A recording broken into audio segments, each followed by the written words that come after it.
अस्सलामुअलैकुम भाईजान की हाल चाल है? ठीक ठाक हो? तबीयत से ठीक है? अज भाईजान सुबह का टाइम है तो 5 बज गए तो होए ने टाइम हो गया भाई ने काम ते जान लगे सी।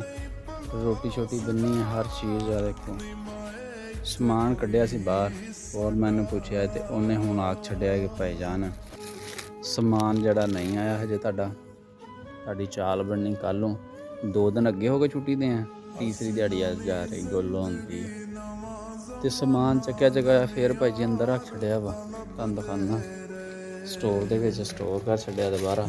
अल्लाह अल्लाह ते खैर सल्ला आ देखो समान समून रखन दे तरतीब करन दे।